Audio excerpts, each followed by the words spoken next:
Salam, selamat pagi dan selamat eh,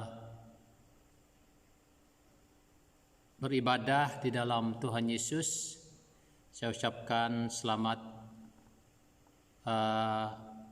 hari Minggu, selamat berbakti kepada semua jemaat Tuhan yang bersama saya di dalam siaran langsung kita pada pagi ini, terutamanya bagi jemaat Tuhan BEM Bandar Serian dan juga semua rakan-rakan Facebook yang bersama saya dalam siaran langsung kita pada pagi ini. Pada pagi ini saudara-saudaraku semua, bagaimana kita harus berjaga-jaga, itu menjadi topik firman Tuhan yang sama-sama kita pelajari pada pagi ini, yaitu bagaimana kita harus berjaga-jaga. Sebelum kita terus kepada firman Tuhan ini, mari kita berdoa terlebih dahulu. Haleluya. Bapa kami yang ada di surga, Bapa yang kami kasihi, di dalam nama Tuhan Yesus kami datang di hadirat Tuhan pada pagi ini, mengucap syukur atas nafas hidup yang Tuhan berikan buat kami, sehingga kami adanya pada hari ini, bukan karena kebaikan kami, bukan karena siapa kami, tetapi oleh karena anugerah Tuhan semata-mata kami boleh dapat hidup pada hari ini. Tuhan, terima kasih, kami naikkan pujian dan syukur kami kepada Tuhan, karena Tuhan baik, Tuhan mengasihi kami, Tuhan punya rencana yang indah bagi kami semua. Pada pagi ini Tuhan, kami mau belajar dari firman-Mu, kiranya Roh Kudus Tuhanlah yang berbicara kepada kami, supaya firman Tuhan yang kami sama-sama pelajari pada pagi ini Tuhan menjadi firman yang hidup, yang menguatkan, meneguhkan iman percaya kami, supaya olehnya kami semakin kuat, semakin teguh di dalam Engkau ya Tuhan. Dan hamba-Mu berdoa menyerahkan bagi hamba-Mu sendiri yang akan berkongsi firman Tuhan, kiranya Tuhan urapi secara khusus pada pagi ini, biarlah Roh Kudus Tuhan yang berbicara kepada kami, supaya firman Tuhan disampaikan menurut pimpinan dan kuasa Roh Kudus sendiri. Dan sembunyi hamba-Mu di belakang salib-Mu Tuhan, dan biarlah Engkau yang kami dengar, yang kami tinggikan melalui pemberitaan firman-Mu. Terima kasih Bapa, dalam nama Tuhan Yesus kami sudah berdoa. Amin. Bagaimana kita harus berjaga-jaga? Jadi itu yang menjadi topik kita pada pagi ini saudaraku. Mari kita baca terlebih dahulu dalam ayat Lukas pasal 21 ayat 34 sampai 36 yang berbunyi demikian. Jagalah dirimu supaya hatimu jangan syarat oleh pesta pora dan kemabukan serta kepentingan-kepentingan duniawi, dan supaya hari Tuhan jangan dengan tiba-tiba jatuh ke atas dirimu seperti suatu jerat, sebab ia akan menimpa semua penduduk bumi. Berjaga-jagalah senantiasa sambil berdoa, supaya kamu peroleh kekuatan untuk luput dari semua yang akan terjadi itu, dan supaya kamu bertahan di hadapan Anak Manusia. Saudara-saudara, ayat firman Tuhan yang kita baca tadi dikatakan dua kali dia sebut tentang berjaga-jaga. Jagalah dirimu katanya, dan berjaga-jagalah senantiasa sambil berdoa. Jadi terhadap apakah kita harus berjaga-jaga? Dikatakannya di sini, jagalah hatimu supaya jangan syarat oleh pesta pora, oleh kemabukan, kepentingan-kepentingan duniawi. Jadi itu yang perlu kita jaga-jaga, supaya jangan hari Tuhan itu tiba atas diri kita seperti suatu jerat katanya. Sebab hari Tuhan akan menimpa seluruh penduduk bumi.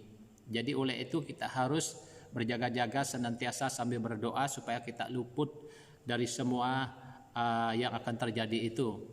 Jadi itu kita lihat bagaimana kita harus berjaga-jaga. Ya, kalau kita lihat dalam Alkitab sering menulis tentang kata berjaga-jaga. Berjaga-jaga dalam berbagai kesempatan, khususnya di Perjanjian Baru, Berjaga-jaga merupakan kata yang mudah diucapkan tetapi sulit untuk dilakukan. Kenapa berjaga-jaga ini sulit untuk dilakukan? Sebab kita tahu bahwa firman Tuhan sudah banyak mengajar kita tentang berjaga-jaga. Tetapi banyak orang masih hidup sepertinya tidak ada apa-apa yang berlaku. Nah, di situ kita lihat bahwa banyak orang tidak berjaga-jaga. Jadi saudara-saudara, ada 4 perkara yang harus kita pelajari pada pagi ini, yaitu garis besar yang pertama, yaitu kita harus berjaga-jaga dengan cara menjaga mulut dan perkataan kita. Itu yang pertama, yaitu kita menjaga mulut dan perkataan kita. Jadi itu yang pertama, harus kita berjaga-jaga dengan cara menjaga mulut kita. Kalau kita lihat yang dalam Matius pasal 15 ayat 18, tetapi apa yang keluar dari mulut berasal dari hati dan itulah yang menajiskan orang. Jadi mengapa harus kita berjaga-jaga, yaitu menjaga mulut kita? Sebab dari hati kita keluar perkataan yang berasal dari hati, yaitu itulah yang menajiskan kita. Jadi saudara-saudara, kita harus berjaga-jaga atau menjaga mulut kita, menjaga perkataan yang keluar dari mulut kita, sebab perkataan yang keluar dari mulut kita itu berasal dari hati. Jadi artinya jika mulut kita berkata-kata dengan kata yang jahat, kata yang kotor, kata yang negatif, kata yang tidak membangun, kata yang menjatuhkan, semua kata-kata yang keluar dari mulut itu sebenarnya berasal dari hati. Berasal dari hati dan itulah yang menajiskan kita. Maka itu sebabnya kita harus berjaga-jaga, menjaga mulut kita, menjaga perkataan kita supaya jangan perkataan kita menjatuhkan orang lain, jangan perkataan kita menyakiti orang lain, jangan perkataan kita mengkritik orang lain, jangan perkataan kita mengeluarkan kata-kata yang najis, yang kotor, sebab semuanya berasal dari hati. Maka itu harus kita berjaga-jaga dan mengawali perkataan kita, mulut kita, supaya jangan mengeluarkan kata-kata yang negatif, yang tidak baik. Juga kita lihat dalam Efesus 4 ayat 29. Jangan ada perkataan kotor keluar dari mulutmu, tetapi pakailah perkataan yang baik untuk membangun. Dalam Efesus pasal 4 ayat 29, yaitu dikatakan jangan ada perkataan kotor keluar dari mulutmu. Jadi itu sebabnya kita harus menjaga mulut kita. Sebab banyak kali kita tidak mengawal perkataan kita, mengontrolkan mulut kita, sehingga banyak perkataan-perkataan yang najis, yang kotor keluar dari mulut kita. Terutamanya apabila kita bergurau dengan orang rakan-rakan kita. Bergurau itu memang baik. Semua orang mau bergurau, saya pun bergurau dan semua orang. Memang hidup kita tidak lari daripada gurauan.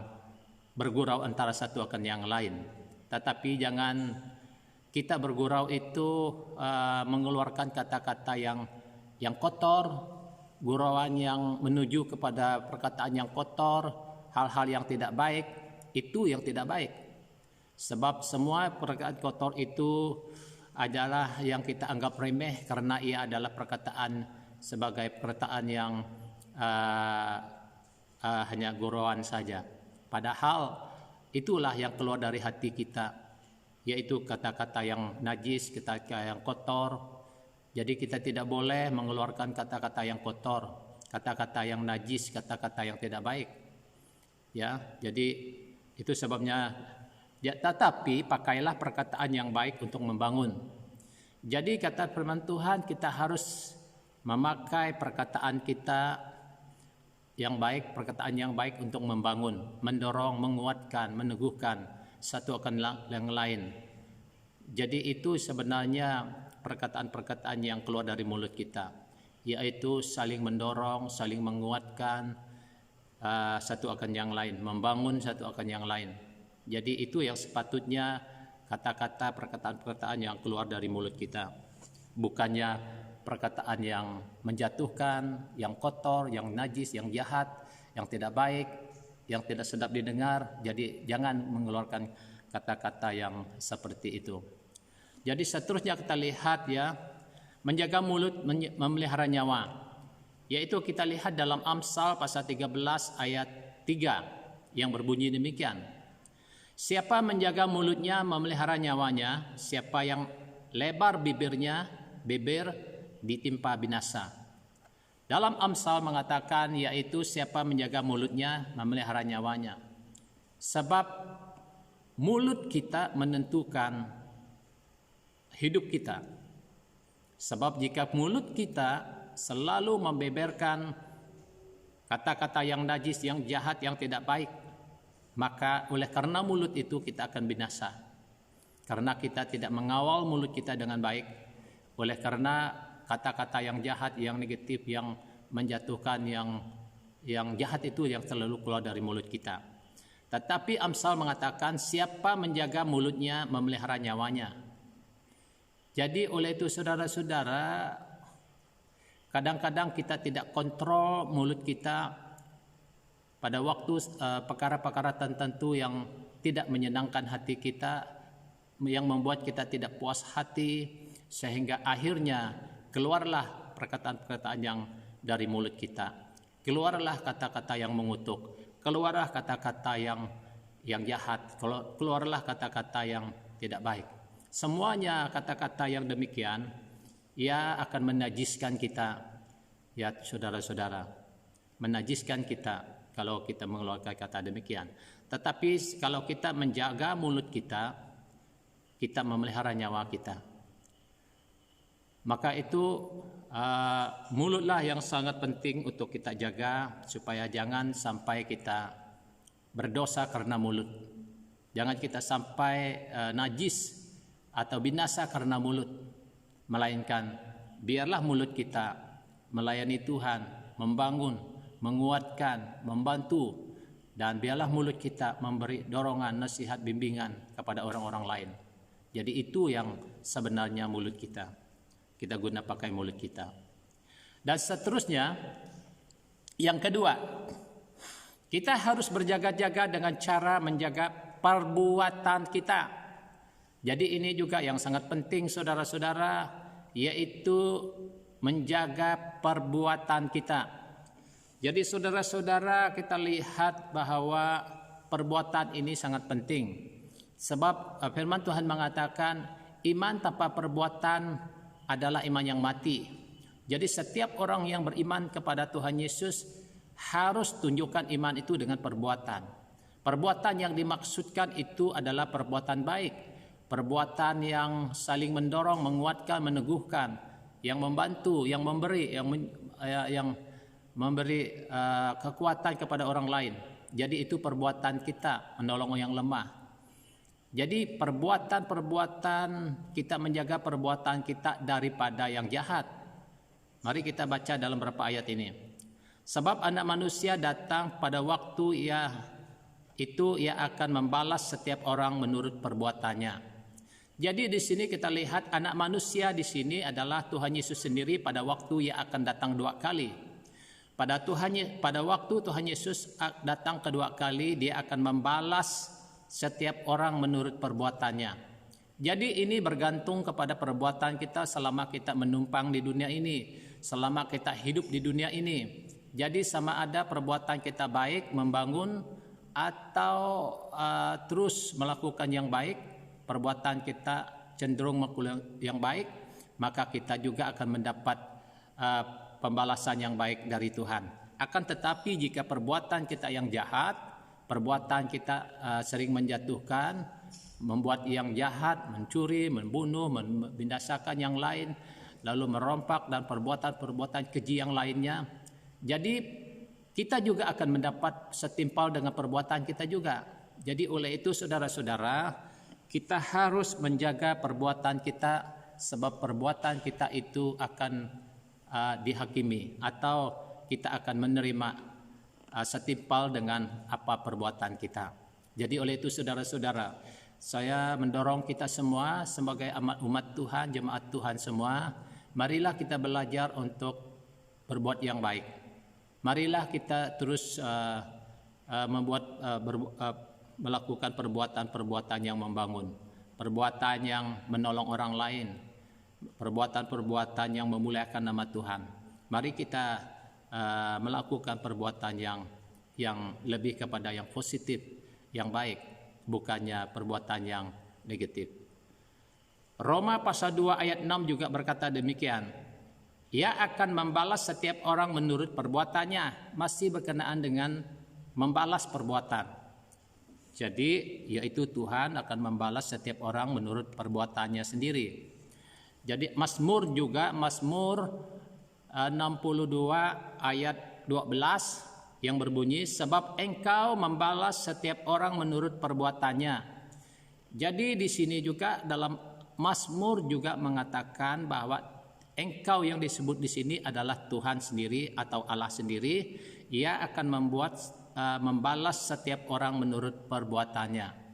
Jadi saudara-saudara, kalau dunia ini kita membalas perbuatan baik orang lain dengan membalasnya dengan kebaikan, apalagi kalau Tuhan sendiri. Kalau kebaikan kita, kalau perbuatan kita adalah perbuatan yang memuliakan nama Tuhan, perbuatan kita adalah perbuatan karena kita menaati firman Tuhan, perbuatan kita ada perbuatan yang baik dan melakukan perintah Tuhan, maka kita akan menerima setimpal dengan perbuatan baik yang kita lakukan itu daripada Tuhan sendiri. Maka itu di sebaliknya pula, kalau kita melakukan kejahatan, segala jenis kejahatan, itulah perbuatan kita, dan kita juga akan menuai daripada perbuatan jahat itu juga. Oleh itu saudara-saudara, mari kita, jika selama ini kita melakukan hal-hal yang tidak baik, mari kita kembali kepada Tuhan dan belajar untuk melakukan hal-hal yang membangun, yang positif dan yang baik menurut perintah Tuhan. Sebab kita akan menerima segala sesuai dengan perbuatan kita di muka bumi ini. Titus pasal 1 ayat 16e. Titus pasal 1 ayat 16e. Mereka mengaku mengenal Allah, tetapi dengan perbuatan mereka menyangkal dia. Ini adalah surat Paulus kepada Timotius. Jadi di dalam surat Paulus Timotius untuk memberi peringatan, memberi dorongan bagi Timotius supaya dia melayani dengan lebih efektif, lebih berkesan. Bahkan menurut Paulus juga dikatakan bahwa mereka mengaku mengenal Allah, tetapi perbuatan mereka menyangkal dia. Ada saja golongan atau golongan orang di pada masa itu, zaman itu, memang mereka mengaku mereka adalah orang yang percaya, mereka mengaku mereka adalah orang yang mengenal Allah, tetapi perbuatan mereka menyangkal dia. Jadi saudara-saudara, saudaraku semua, tidak heran pada hari ini juga ya, di mana semua orang Kristen mengaku dia adalah orang percaya Tuhan. Semua orang Kristen mengaku dia mengenal Allah. Tetapi perbuatan kitalah yang menentukan siapa kita yang sebenarnya. Oleh itu saudara-saudara, sekalipun kita mengaku Yesus adalah Tuhan, tetapi perbuatan-perbuatan kita itu akan dinilai oleh Tuhan sendiri. Apakah benar kita percaya atau Tuhan atau tidak bergantung kepada perbuatan kita. Jika perbuatan kita jahat, jika perbuatan kita tidak baik, itu berarti bahwa kita percaya tetapi tidak menyangkal dia dari perbuatan-perbuatan kita. Maka itu tidak heranlah kalau ada orang yang menyangkal Tuhan dari segi perbuatannya. Oleh itu mari kita memperbaiki diri kita. Jika selama ini perbuatan kita cenderung kepada yang tidak baik atau yang negatif, mari kita ubah cara perbuatan kita dan kita datang memuliakan Tuhan dan melakukan perintah Tuhan melalui perbuatan kita. Sebab itu yang dikehendaki Tuhan bagi kita. Kolose pasal 17 ayat 3 juga berbunyi demikian. Kolose pasal 17 ayat 3. Dan segala sesuatu yang kamu lakukan dengan perkataan atau perbuatan, lakukanlah semuanya itu dengan dalam nama Tuhan. Dikatakan di sini, segala sesuatu yang kamu lakukan dengan perkataan atau perbuatan, yang dimaksudkan adalah perkataan atau perbuatan yang baik. Perkataan yang membangun, perbuatan yang baik, perbuatan yang menolong, membantu, perbuatan yang melayani Tuhan, perbuatan yang memuliakan Tuhan. Itu yang kita lakukan, yaitu lakukanlah semuanya itu dalam nama Tuhan. Jadi perbuatan baik yang kita lakukan, jadi kita lakukannya karena di dalam nama Tuhan. Jadi jangan kita sekadar melakukan sesuatu perbuatan baik itu hanya sekadar begitu-begitu saja. Seharusnya kita harus mengerti terlebih dahulu, oh ini yang Tuhan suruh saya buat. Oh saya lakukan ini karena Tuhan. Dan kita lakukan itu dalam nama Tuhan. Itu yang dimaksudkan di sini.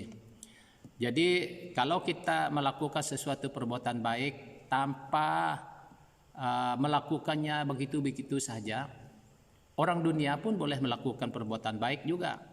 Orang dunia pun boleh mengeluarkan perkataan yang membangun juga, yang baik juga. Tetapi dia tidak mengakui Tuhan Yesus di dalam hidupnya, itu perbedaannya saudara.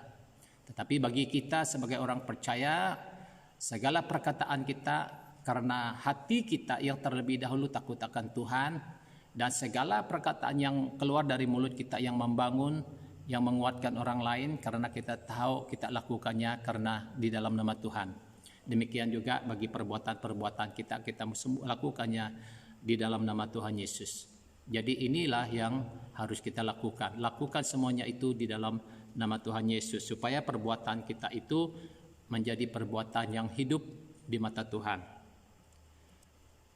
Dan seterusnya saudara-saudara, yang ketiga, kita harus berjaga-jaga dengan cara menjaga hati kita. Jadi ini adalah bahagian yang sangat penting sekali saudara, yaitu menjaga hati.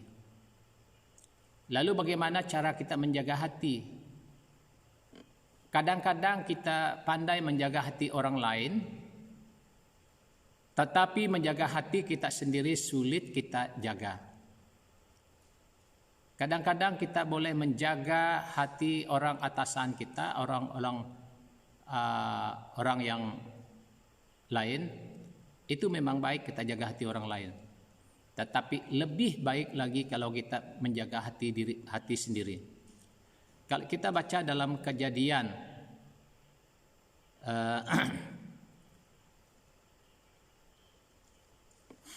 kita harus menjaga hati supaya jangan membuahkan kejahatan. Ya, kita lihat di Kejadian pasal 6 ayat 5. Ketika dilihat Tuhan bahwa kejahatan manusia besar di bumi dan bahwa segala kecenderungan hatinya selalu membuahkan kejahatan semata-mata. Nah, kalau kita lihat dalam ayat Kejadian pasal 6 ayat 5 ini sebelum terjadi air bah, Tuhan melihat perbuatan manusia di muka bumi ini begitu rosak, dan bahwa hati manusia di muka bumi ini cenderung membuahkan kejahatan. Segala perbuatan-perbuatan jahat yang mereka lakukan adalah dari hati mereka. Jadi maka itu sebabnya Tuhan memilih Nuh, seorang yang tulus, seorang yang suci, kudus di mata Tuhan, yang beriman di mata Tuhan, dipilih Tuhan untuk mendirikan sebuah betra besar. Dengan itu Tuhan menurunkan hujan dan mendatangkan air bah menutupi muka bumi ini, membinasakan segala yang hidup. Jadi kenapa sampai Tuhan membinasakan segala yang hidup pada zaman Nuh adalah karena manusia cenderung membuahkan kejahatan semata-mata. Segala yang mereka pikirkan, segala yang mereka usahakan, semuanya cenderung kepada kejahatan. Mereka hanya melakukan kejahatan di mata Tuhan. Tidak ada yang benar di mata Tuhan. Sebab hati mereka cenderung melakukan kejahatan semata-mata di mata Tuhan. Jadi saudara-saudara, maka itu kita harus menjaga hati kita supaya jangan timbul pikiran-pikiran yang negatif, pikiran-pikiran yang jahat, supaya kita menjaga hati kita jangan timbul hati yang ingin melakukan dosa keji, contohnya dosa berzina, dosa membunuh, dosa merompak, menipu dan sebagainya. Semua dosa-dosa ini lahir dari hati. Dari hatilah dosa ini mula-mula dan akhirnya dilakukan melalui tindakan perbuatan. Jadi maka itu saudara-saudara, kita harus menjaga hati kita supaya hati kita jangan membuahkan kejahatan. Jangan pikiran-pikiran kita yang jahat, sebab dari hati timbul pikiran yang jahat. Dari hati timbul keinginan-keinginan yang jahat sehingga kita cenderung melakukan kejahatan. Maka itu sebabnya Tuhan menghukum dunia pada zaman Nuh oleh karena hati mereka cenderung melakukan kejahatan. Oleh itu saudara-saudara, kita lihat betapa pentingnya kita harus menjaga hati kita. Menjaga hati kita supaya jangan timbul hal-hal yang negatif. Tahukah kita bahwa sekalipun dalam hati kita, dalam pikiran kita, pikiran yang negatif, pikiran yang jahat, pikiran yang najis, semuanya tidak ada tersembunyi di mata Tuhan. Maka semua Tuhan tahu bagaimana cara kita berpikir, apa yang ada dalam hati kita. Jadi oleh itu pertama kita harus menjaga hati kita, menjaga pikiran kita. Kita mohon supaya Tuhan cuci kuduskan hati kita. Segala yang negatif yang timbul dalam hati dan pikiran kita, kita mohon ampun dari Tuhan. Supaya Tuhan cuci kuduskan hati kita yang najis, pikiran kita yang najis, supaya dikuduskan, dicucikan. Sebab ini sangat penting bahwa kita menjaga hati kita. Kalau kita lihat juga dalam beberapa ayat yang lain, kejahatan timbul dari dalam hati. Markus tulan pasal 7 ayat 21 hingga 23 berbunyi demikian. Sebab dari dalam hati orang timbul segala pikiran jahat, pencabulan, pencurian, pembunuhan, perzinahan, serakah, kejahatan, kelicikan, hawa nafsu, iri hati, hujat, sombong, kebebelan. Semua hal-hal jahat ini timbul dari hati dan menajiskan orang. Nah, di situ kita lihat bahwa inilah perbuatan-perbuatan yang membuat orang zaman Nuh najis di mata Tuhan sehingga Tuhan membinasakan bumi dengan air bah. Sebab semua dosa-dosa ini dilakukan oleh orang-orang pada zaman Nuh. Maka itu sebabnya Tuhan membinasakan. Oleh itu saudara-saudara, kita lihat dalam ayat yang kita baca tadi, sebab dari dalam hati orang timbul segala pikiran jahat, pencabulan, pencurian, pembunuhan, perzinahan, serakahan, kejahatan, kelicikan, hawa nafsu, iri hati, hujat, sombong, babel dan sebagainya. Jadi saudara-saudara, segala yang jahat itu timbul dalam hati kita. Kalau kita berzina dengan orang lain, pertama ya timbul dalam hati sehingga akhirnya kita melakukan dosa berzina. Kalau pertama-tama timbul dalam hati kita ingin membunuh dan akhirnya tangan kita membunuh orang yang kita benci, yang kita tidak suka. Kalau dalam hati kita timbul hati yang ingin mencuri, maka ya akan kita lakukan dengan tangan kita dan kita pergi mencuri. Kalau dosa itu timbul dalam hati kita ingin merompak, maka kita membuat perancangan yang teliti untuk pergi merompak. Jadi segala yang jahat itu nafsu, hawa nafsu kita, bukan sahaja nafsu seks, tetapi nafsu keinginan daging yang berlebihan. Maksudnya hawa nafsu ingin kekayaan, ingin harta, ingin miliki segala sesuatu. Jadi ini nafsu. nafsu makan, nafsu dan sebagainya. Jadi ini timbul dari hati. Saya melihat ya, ada video saya tengok dalam mereka post dalam Facebook, juga dalam YouTube. Anak-anak muda mereka bertanding makan. Sampai 2-3 set telur dan 4-5-6 mangkok mie makan habis sekaligus. Langsung saya tengok orang itu badannya kecil saja tapi boleh makan hampir 2 kali lipat yang sepatutnya dia boleh makan, 2-3 kali lipat yang sepatutnya yang dia boleh makan. Jadi ini adalah nafsu ketamakan, nafsu makan berlebihan. Jadi saudara-saudara, semuanya itu adalah tidak baik, dosa.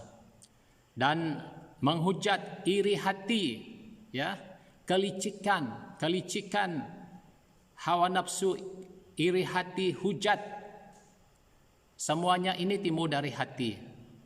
Kesombongan, kebabelan, dan semua hal-hal jahat yang lain timbul dari hati seseorang itu atau timbul dari hati kita, dan itulah yang menajiskan kita. Itulah yang membuat kita najis di mata Tuhan, saudara-saudara. Maka itu sebabnya kita harus menjaga hati kita. Sebab kita mengkritik orang dengan tajamnya sekali. Oh, dia ini begini, dia begitu. Kita mengkritik orang, kita hujat orang, kita dengan iri hati, dengan kata-kata yang keluar dari mulut kita. Semuanya itu dari hati, meluahkan amarah, meluahkan kebencian. Saudara-saudara, betapa pentingnya kita harus menjaga hati. Hal-hal yang paling penting sekali. Amsal pasal 3 ayat 23. Amsal pasal 4 ayat 23.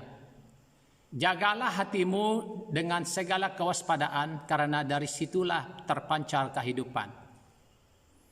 Dalam Amsal mengatakan, jagalah hatimu dalam segala kewaspadaan. Dalam segala kewaspadaan. Sebab dari hati kitalah terpancar kehidupan. Saudara-saudara, itu kita lihat yang negatif, jangan kita pasang telinga pada hal-hal yang negatif, hal-hal yang tidak membangun.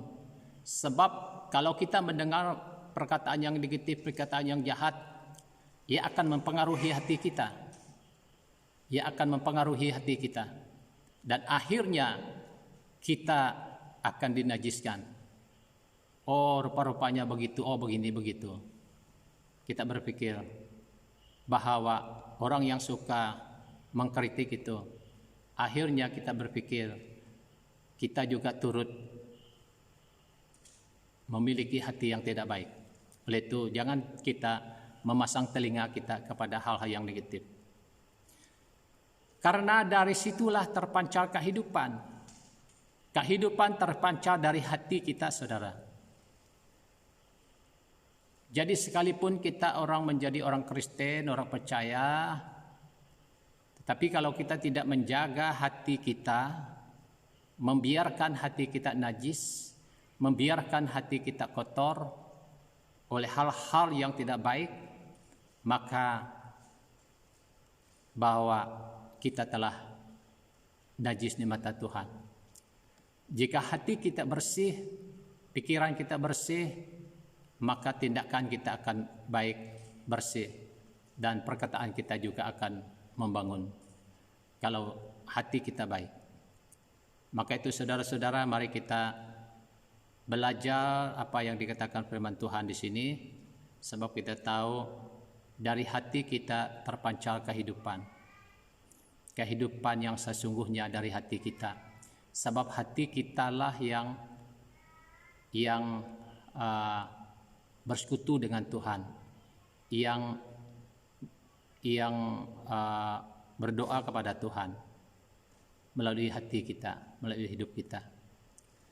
Maka itu kita tidak boleh mencemarkan hati kita dengan hal-hal yang tidak baik.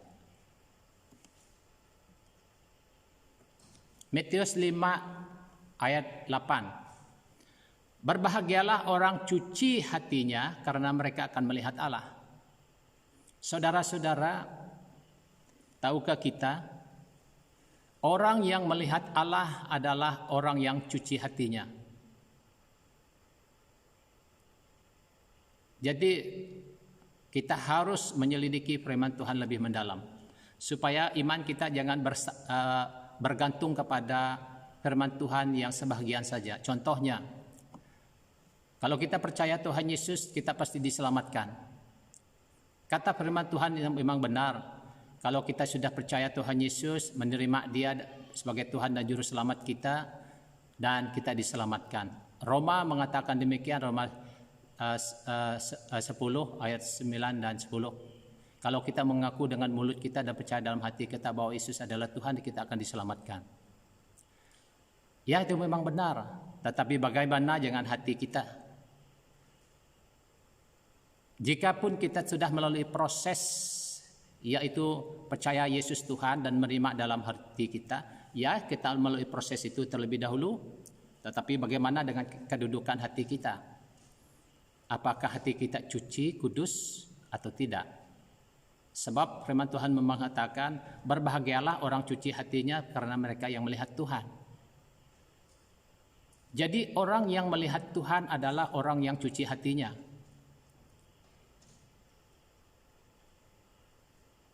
Oleh itu saudara-saudara, sungguh pun ada ayat yang lain mengatakan bahwa siapa terima Yesus akan diselamatkan.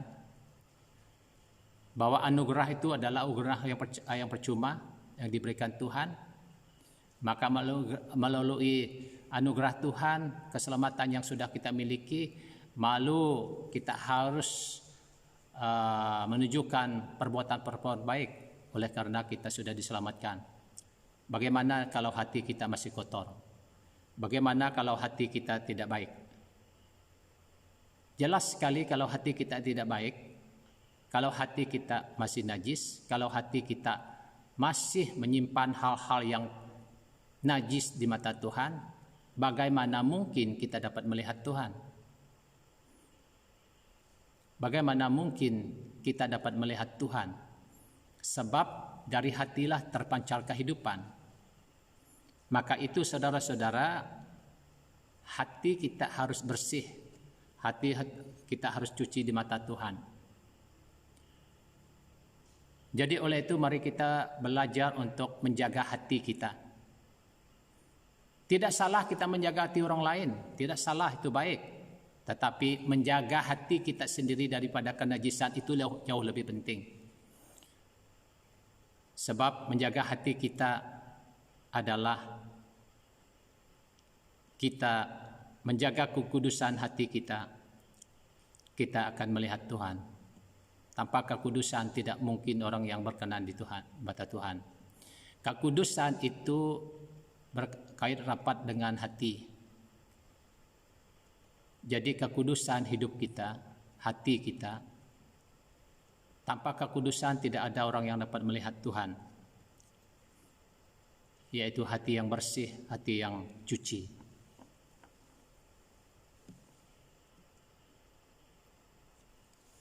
Serangan utama iblis adalah menabur pikiran jahat dalam hati manusia sehingga nampak dari perbuatannya yang jahat. Saudara-saudara, kita lihat serangan-serangan iblis. Sebab kita hidup di dunia ini, hidup di dalam daging, dan daging kita lemah. Dan daging kita inilah yang menjadi sasaran iblis. Dia serangan iblis yang paling utama menyerang kita. Tahukah kita, saya ingin menjelaskan. Serangan utama iblis yang menjatuhkan manusia adalah pikiran dan hati dan pikiran. Sebab melalui hati dan pikiran baru ada tindakan, baru ada perbuatan. Sama kita mencurikah, merompakkah, berzinahkah. Iblis menyerang hati, iblis menyerang keinginan daging.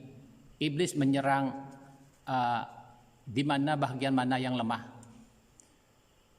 Jadi itu cara iblis menyerang. Mungkin kita boleh kawal diri kita tidak berzina, oke, bagus. Kita tidak mencuri, oke, bagus. Kita tidak merompak, oke, bagus. Tetapi iblis boleh masih menyerang pikiran kita, yaitu menabur pikiran-pikiran yang jahat, menabur pikiran-pikiran yang najis, yang kotor.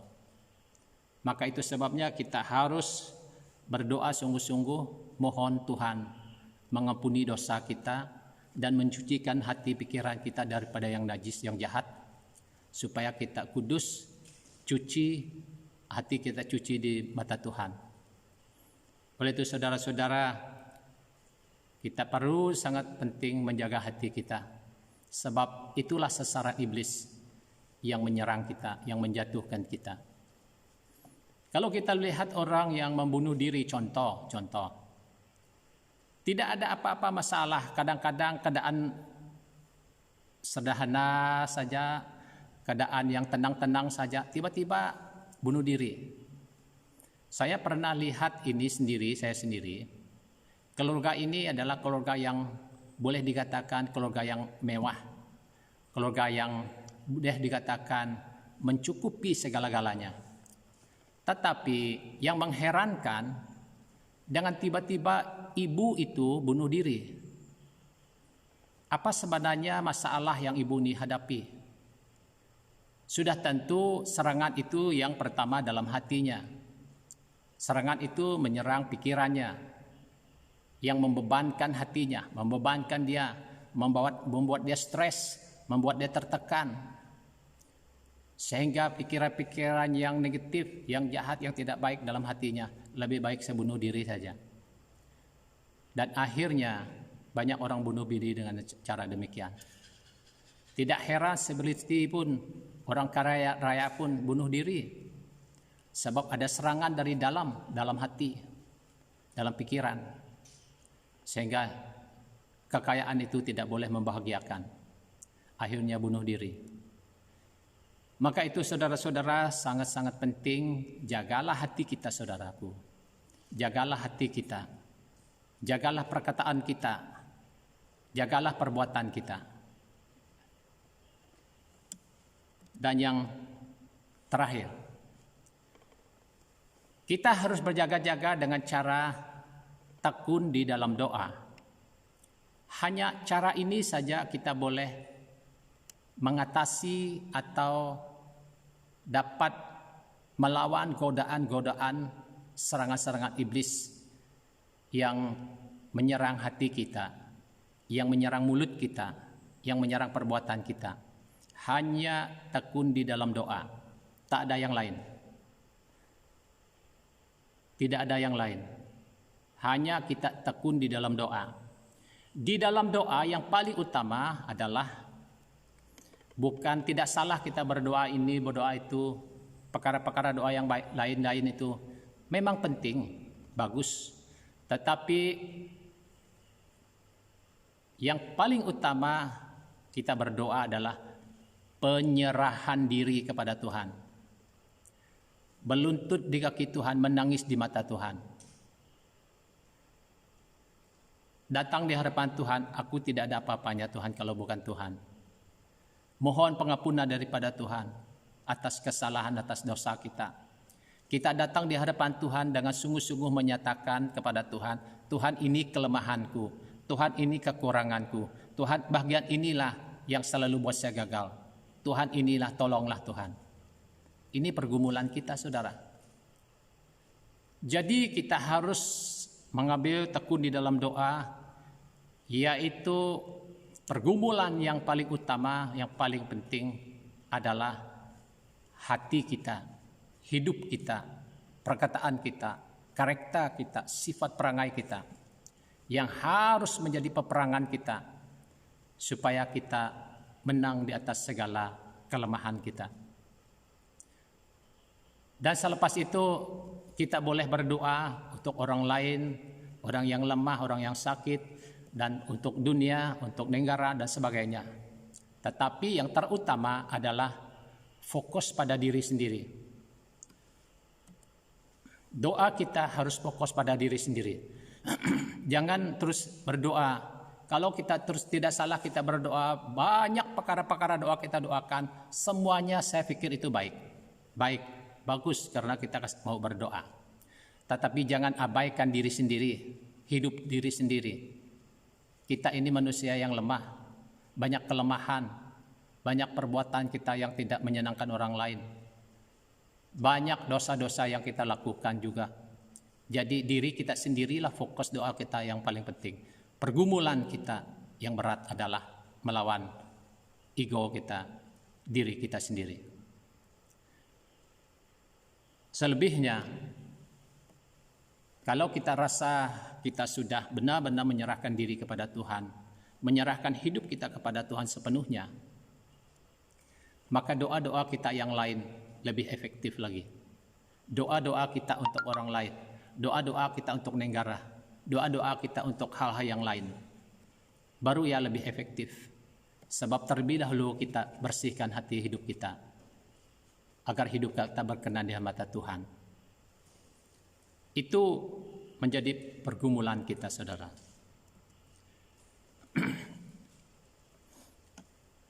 Kita baca dalam ayat yang kita baca tadi, ayat 36e. Berjaga-jagalah senantiasa sambil berdoa supaya kamu beroleh kekuatan untuk luput dari semua yang akan terjadi. Saudara-saudara, dikatakan dalam ayat ini, hari Tuhan datang di dunia ini katanya dengan tiba-tiba seperti jerat. Seperti jerat. Apa maksudnya seperti jerat? Sebab kita tidak tahu hari Tuhan bila mana ia datang. Tetapi ia datang seperti jerat bagi kita yang hidup kita tanpa mempersiapkan diri.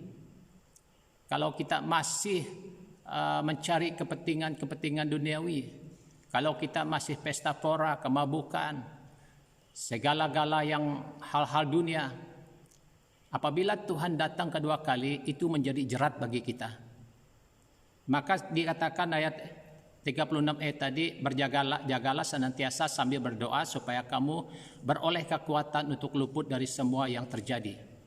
Maka itu saudara-saudara, mari kita berdoa mulai pada hari ini dengan sungguh-sungguh menyerahkan diri kita, menyerahkan hidup kita, supaya kita siap menghadapi kemungkinan yang akan terjadi.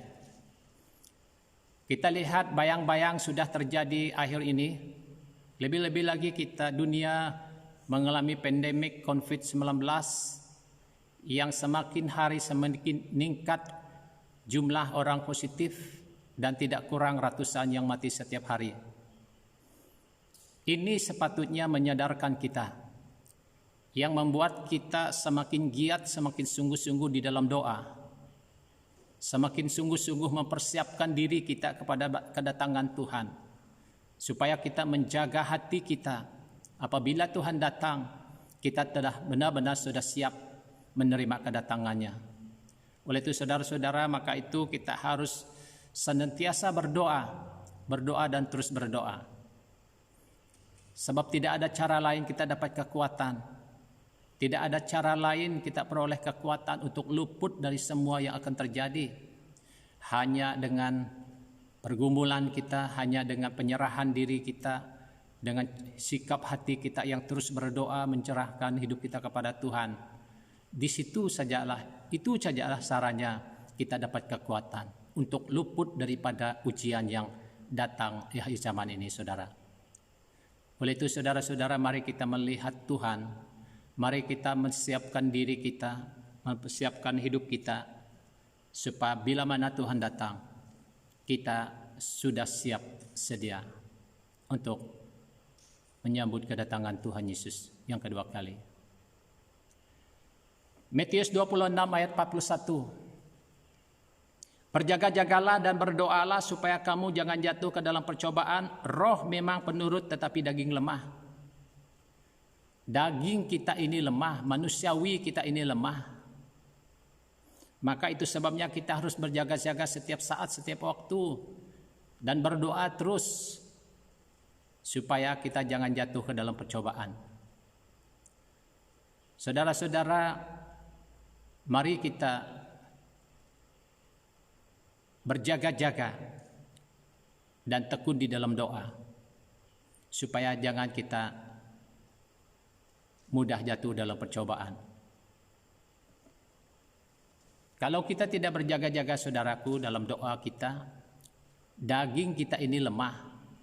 Daging ini kita tidak bertahan, hati kita kuat. Hati kita, dalam pikiran kita, dalam hati kita tetap percaya Tuhan. Tetapi daging kita lemah, kita mudah jatuh dalam percobaan. Maka itu sebabnya kita harus berdoa dan terus berdoa. Dan terus mencari Tuhan. Supaya kita dapat kekuatan untuk menghadapi segala percobaan yang datang.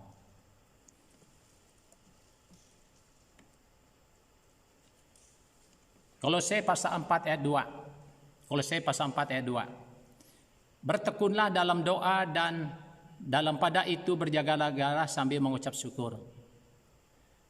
Dalam Kolose pasal 4 ayat 2 juga mengatakan bertekunlah dalam doa.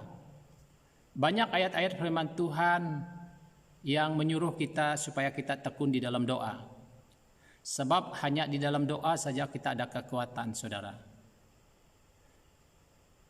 Kalau kita tidak bertekun dalam doa, manusia kita yang lemah ini mudah kecewa. Manusiawi kita ini mudah putus asa. Manusia kita, daging kita yang lemah ini mudah membuat keputusan yang jahat, yang tidak baik. Kita lemah, saudaraku, tidak dapat bertahan menghadapi percobaan sebab daging kita lemah. Maka itu sebabnya kita harus bertekun di dalam doa. Tekun di dalam doa serta berjaga-jaga sambil mengucap syukur kepada Tuhan. Mengucap syukur kepada Tuhan sambil kita berdoa terus. Dan mengucap syukur kepada Tuhan di atas kebaikannya yang sudah kita terima. Ayat firman Tuhan juga mengatakan, jangan lupa kebaikan Tuhan. Orang Kristen selalu mudah lupa kebaikan Tuhan dalam hidupnya. Harus kita merenungkan sejak kita lahir sampai kita dewasa, sampai hari ini kita harus merenungkan di mana bahagian-bahagian Tuhan telah mengasihi kita, telah menolong kita, melepaskan kita. Maka disitulah kita harus mengucap syukur kepada Tuhan. Walaupun telah terjadi 30-40 tahun yang lalu, Tuhan terima kasih karena Engkau menyelamatkan aku 40 tahun yang lalu dalam keadaan-keadaan begini, dalam kemalangan seperti ini, Engkau telah menolong saya. Kita harus mengucap syukur kepada Tuhan. Itu sebabnya jangan lupa kebaikan Tuhan itu. Jangan pernah lupa kebaikan Tuhan. Tuhan menyelamatkan saya dari kemalangan maut sekian tahun dulu Tuhan. Aku mengucap syukur kepadamu. Tuhan memberkati aku, keluarga aku dan sebagainya. Banyak hal-hal yang kita mengucap syukur kepada Tuhan. Bukan juga mengucap syukur karena kebaikan kemurahan Tuhan saja. Tetapi jikapun kita menghadapi berbagai ujian hidup ini, kita harus mengucap syukur juga. Mengapa kita harus mengucap syukur? Karena ujian itulah yang membuat kita semakin matang di dalam iman percaya kita, semakin mengambil masa lebih banyak bergumul. Maka itu sebabnya kita bersyukur karena adanya hambatan, halangan, adanya ujian membuat kita lebih matang. Maka tidak ada yang tidak kita boleh mengucap syukur. Semuanya kita harus mengucap syukur kepada Tuhan. Itu sebabnya Kolose mengatakan pasal 4 ayat 2, berdoalah, bertekunlah dalam doa, dan berjaga-jagalah sambil mengucap syukur.